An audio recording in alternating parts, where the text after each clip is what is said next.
हरे कृष्णा राधे राधे। एकादशी तिथि को जगत के पालनहार भगवान श्री हरि विष्णु और माता लक्ष्मी को प्रसन्न करने के लिए बहुत ही अत्यंत और शुभ माना जाता है। पंचांग के अनुसार हर माह के कृष्ण पक्ष और शुक्ल पक्ष की एकादशी तिथि पर विधि पूर्वक व्रत किया जाता है। साथ ही विशेष चीजों का दान मंदिर या गरीबों में किया जाता है। आइए जानते हैं कि मार्च माह की एकादशी तिथि कब है। होली और महाशिवरात्रि के बीच में पड़ने वाली इस एकादशी को आंवला एकादशी और रंग भरी एकादशी भी कहते हैं। फाल्गुन मास की शुक्ल पक्ष की एकादशी को आमलकी एकादशी का व्रत रखा जाता है। इस दिन भगवान विष्णु की पूजा का विशेष महत्व होता है। आमलकी एकादशी पर आंवले के पेड़ की पूजा और उसका इस्तेमाल खास तरीके से किया जाता है। यह व्रत उत्तम स्वास्थ्य और सौभाग्य के लिए माना जाता है। इस दिन मंदिर में आंवला का पेड़ लगाना भी बहुत ही शुभ होता है। मान्यता है कि आंवले के वृक्ष की पूजा और उसका सेवन करने से अच्छा स्वास्थ्य और सौभाग्य मिलता है। आइए आपको बताते हैं इस दिन के खास महत्व, पूजा विधि और पूजन के शुभ मुहूर्त कौन कौन से और कब हैं। फाल्गुन महीने के शुक्ल पक्ष की एकादशी तिथि 9 मार्च रविवार सुबह 7:45 से शुरू होकर 10 मार्च सोमवार सुबह 7:44 तक रहेगी। उदया तिथि के अनुसार आमलकी एकादशी 10 मार्च को मनाई जाएगी, यानी कि आमलकी एकादशी का व्रत हम 10 मार्च को ही रखेंगे। आइए जानते हैं इसके 3 शुभ संयोग कौन कौन से हैं। इस साल की आमलकी एकादशी के दिन 3 शुभ संयोग बन रहे हैं। आमलकी एकादशी वाले दिन सर्वार्थ सिद्धि योग, शोभक योग और पुष्प नक्षत्र का संयोग बन रहा है। ये तीनों ही शुभ माने जाते हैं। सर्वार्थ सिद्ध योग सुबह में 6:36 से लेकर रात 12:51 तक रहेगा। वहीं शोभन योग प्रातःकाल दोपहर 1:57 तक रहेगा।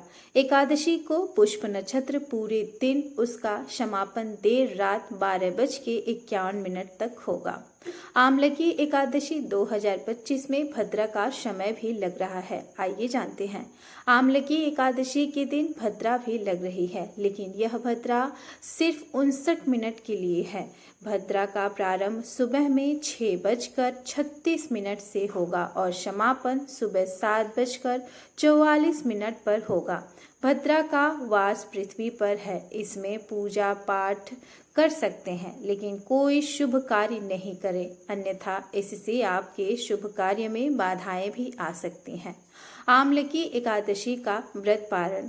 आमलकी एकादशी के व्रत का पारण 11 फरवरी को 6:35 से लेकर 8:13 तक के बीच में ही रहेगा। उस दिन द्वादशी तिथि का समापन सुबह 8:13 पर ही हो जाएगा। आइए जानते हैं आमलकी एकादशी के महत्व। आमलकी एकादशी का व्रत करने से कई फायदे मिलते हैं। हिंदू धर्म ग्रंथों के अनुसार यह व्रत सैकड़ों तीर्थ यात्राओं और यज्ञों के बराबर पुण्य देता है। इस दिन भगवान विष्णु की पूजा करने से पापों का नाश होता है और मोक्ष की प्राप्ति होती है। इससे जीवन के दुख दूर होते हैं और सुख समृद्धि की वास होती है। यह व्रत जीवन में सकारात्मक बदलाव लाता है और साथ ही करियर, कारोबार में आगे की वृद्धि देता है। सफलताओं के प्रयास में आपको सफलता मिलती है। आमलकी एकादशी को रंग भरी एकादशी भी कहते हैं और इस दिन से रंग खेलने का भी सिलसिला आरंभ हो जाता है। काशी में रंग भरी एकादशी धूमधाम से मनाई जाती है। पौराणिक मान्यताओं के अनुसार इस दिन भगवान शिव माता पार्वती से विवाह के बाद पहली बार काशी आए थे और रंग भरी एकादशी पर भक्त शिव जी पर रंग, अबीर और गुलाल उड़ाकर खुशी मनाते हैं। इस दिन से काशी में 6 दिन तक रंग खेलने की परंपरा शुरू हो जाती है। मान्यता है कि शिव जी पर गुलाल चढ़ाने से जीवन सुखमय होता है और आपकी सारी इच्छाएं पूरी होती हैं। रंग भरी एकादशी का त्योहार शिव और पार्वती के के काशी आगमन का प्रतीक माना जाता है। इसे काशी की संस्कृति का हिस्सा भी माना गया है। आइए जानते हैं एकादशी पूजन विधि। रंग भरी एकादशी के दिन भक्त भगवान शिव और माता पार्वती को प्रसन्न करने के लिए विशेष पूजा अर्चना करते हैं। भगवान शिव को लाल गुलाल अर्पित किया जाता है, जो उनके उग्र स्वरूप का प्रतीक है। माता पार्वती को श्रृंगार का सामान चढ़ाने से सुख समृद्धि की प्राप्ति होती है।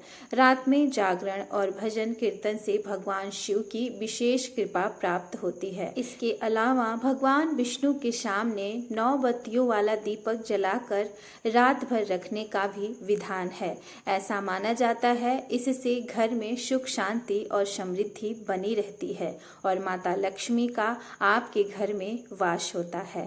तो इसी के साथ ये जानकारी समाप्त होती है। अगर आपको पसंद आई है तो प्लीज़ हमारे वीडियो को लाइक शेयर सब्सक्राइब भी जरूर कर दीजिएगा। राधे राधे। श्री हरिदास। श्रीमन्नारायण।